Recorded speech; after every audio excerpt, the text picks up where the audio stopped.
Hey guys, Gary J here. Today we're looking at a Bowie knife. And this is a huge Bowie knife here, named after James Bowie, or most people call him Jim Bowie, I suppose, today too. And this design here is probably what they call a Sheffield Bowie knife. And Sheffield made a lot of different design Bowie knives. They didn't all look like this knife here, but they called them the Bowie knife. In Georgia, we often call it Jim Bowie because like B-O-W-I-E, but actually it's pronounced Bowie.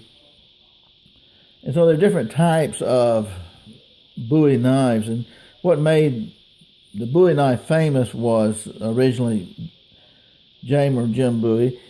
He was in a knife fight a few times in his life, and especially the sandbar incident where he was in a knife fight, and had a few guys jump on him. He got shot, according to historians, like twice, got stabbed, and then one guy took a cane sword, which is one of the guys that shot him, it appears, took a cane sword, like a walking cane, had a sword in it, and run him through with it. And Jim Bowie pulled out his knife that his brother Resin Bowie had made for him, and it looked like a big, simple butcher knife. It was a big butcher knife design, nothing fancy. It didn't have a guard on it, what I understand. And James Bowie disemboweled that man, according to some of the historians, killing him and killed another man, and almost decapitated the other man, according to some historians. You know, those stories kind of vary. And the others got away from him, and they'd had enough. But he became known as a good, great knife fighter. But that was just one incident in the life of James Bowie. If you read the biography of him, he had a colorful history. He was truly an incredible man in so many different ways. Ended up dying at the age of 39 at the Alamo with Davy Crockett. And such a incredible history of a man's life when you look at his history. He was born in 1776, died in 1836.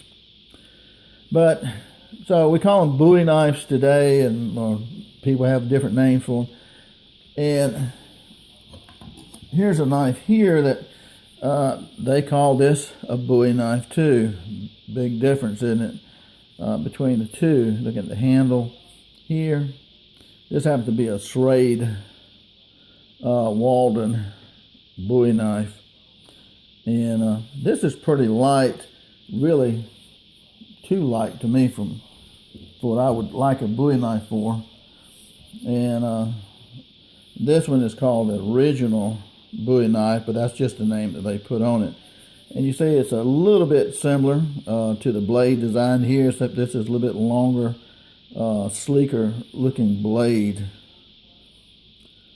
Now, if I was had to choose between which knife, if I was going to have to travel 100 miles through the woods, I would pick this huge one here.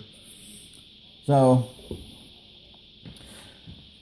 and the reason I would like this one would be because it's, to me, it would be more versatile than the smaller knives. You can do a lot with it. But again, the original Bowie knife, according to history, was really just a big butcher knife without a guard on it. And so there's just been a lot of changes on them. Now, with this design of a Bowie knife, that's about a 1/4 inch steel thick blade on it right here. This is a heavy, fairly heavy blade right here. This is actually a false clip right here. It's not sharp. And this part here should be like razor sharp. And the versatility of a Bowie knife, especially, back in those days, had a lot of functions. One of the things that back in that period of time of the life of James Bowie, you didn't have 6-shooter pistols like the Western days. You had people could afford a knife, but they couldn't afford a pistol. They were very expensive, and the pistols back then were single-shot black powder pistols, which were not very accurate. Even though James Bowie got hit a couple of times with them, they were close-range guns. And so back in those days, people carried knives with them, like cowboys would carry 6-shooters with them because they couldn't have a 6-shooter. They didn't have them. So if, in the frontier, you needed a big blade like this. And again, I think I mentioned that blade there is 9.5 inches plus the 5.5 inch. You're looking at a 15-inch blade right here, which makes this very versatile. And what could you do with a Bowie knife like this? Well, one this big, if you were out in the wilderness, you can use it for a lot of things. That blade design right here, it's pretty sharp right here. You can use it to thrust. I mean, animals, things like that, if you had to. You can use it as a chopper, kind of like a hatchet, to cut up stuff. And you can use it to slash with too. Those are 3 things that the perfect knife will do pretty well. But when it comes to hunting, certainly you can use it to kill an animal. You can use it to skin an animal, to debone an animal, to take them apart, chopping bones if you had to. Most of the time you want to go through the joint on the animals and stuff like that. You could use it to make traps and slings. You could make it camping stuff, like cutting down trees with it, small trees with it, making lean-tos and so forth. And you can even make a fork and a knife out of a blade this big, and wooden plates and bowls and stuff like that. You could all out with the blade. And so in that sense, it's very versatile. When you think of knife fights like with Jim Bowie, that's another thing, using this for self-protection. Now, in the world of self-protection with a blade like this right here, fighting a person, it's interesting that these blades were held upside down like this right here if you were fighting another person with a knife. And what happened was that if you were fighting someone and they swung the knife at you, you would come down and hit their blade with a blade this big and this thick. You could possibly break their blade in 2, or you could knock it out of their hand. But you could pair with it in the sense of hitting their blade, knocking it away from you, and then you would use your clip. The second thing you do is use your clip, and that is, once you knock the blade down or backwards, you'd come across the forearm. Now, one blacksmith who makes some of these larger knives like this said that if you came across a person's forearm with like 40 pounds of pressure, if you turn the blade all the way upside down, like the way you're supposed to fight with these Bowie knives like this, you generate not 40 pounds of pressure, but like 1,400 pounds of pressure with a real hard backslash, which sometimes these Bowie knives would cut a person's hand off, and if it didn't cut the hand off, it could break the bone. You got 2 bones here, a radial and ulnar bone. Break one bone here, or cut all these tendons to the hand if you had just a sharp edge on that, and that would incapacitate the person's hand. But when you did that, and let me go through that again. First of all, you would hit their blade when they came at you. You'd hit their blade with the back of this steel part here, because that's the thickest part.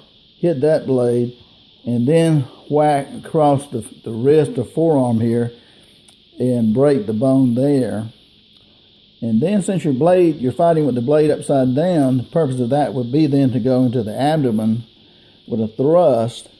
And since this is all your sharp edge up here, is cut up and disembowel the person. Yeah, I know that sounds pretty gross, doesn't it? But that's kind of the way these knives were meant to be used back in those frontier days and that time period. And it does make sense to use this 1/4-inch steel against hitting another blade with it and then whacking the wrist so the person couldn't pick it up again, and then, thrusting the abdomen go up, and that would do it. Now, that could happen to you too. So, I mean, if you had somebody who really knew how to use knives for knife fighting, you'd be in trouble. Nobody wins in a knife fight. I've seen the results of people in knife fights, and I can tell you, nobody seems to really win those kind of fights. So, not something you want to do, but that's a little bit of history, and that's why some people like the Jim Bowie knife, and I like the Jim Bowie knife, which I like knives, period. And I've made a couple of knives on fighting knives, just showing you their design and stuff. There are plenty of videos on how to use a fighting knife, but again, you do not want to fight somebody with a knife, because it does not come out well for either one. But this is just a really neat knife for hunting, camping, self-protection. You go in the woods, you can cut down brush and vines and things like that, and make your path like a machete knife through the woods. And you can use these blades to protect yourself against animals, against people, make tools, utensils, things that you need if you have to in that situation like that. And so it becomes a very versatile weapon to have, or tool, I should say, more of a tool to have to survive in the wilderness. And that's one of the great things about the Bowie knife. Again, the people today make all kinds of knives they call the Bowie knife, and some of those don't have the same purposes that this big one does right here to me. And that's why I like these right here, because it's really meant for the survival out in the frontier land. And so just a little history about the Bowie knife. And if you like knives, you might appreciate its design and why it was made the way it was. One last thing I want to mention too about the Bowie knife, and again, there are many different designs of the Bowie knife. The movie called Iron Mistress, the movie Iron Mistress with Alan Ladd, the main actor Alan Ladd, came out in 1952, and that is a great movie. Anybody that likes knives, and if you like the Bowie knife especially, that movie, The Iron Mistress, is really centered all around the Bowie knife itself, and how that it was the Iron Mistress of James Bowie. He got in trouble because of his Bowie knife from knife fights and stuff like that. He didn't fight all the time, but the movie is really good. It's not exactly 100% accurate, I don't guess, but it's really entertaining. And again, it's all centered around the Bowie knife. And in the movie, they have a beautiful Bowie knife that's handmade by a blacksmith, where James Bowie had taken a piece of wood and cut out the design of the knife that he wanted and whittled it down to give to the blacksmith. And the blacksmith puts a part of a meteorite into the melting process to make a blade like none other that would never break, because that's what Jim Bowie wanted. So anyway, The Iron Mistress with Alan Ladd, 1952, is a great, great movie about the Bowie knife, and I think you would really like that if you like knives and you like Bowie knives. Okay, guys, thanks a lot. Have a great day. Gary J.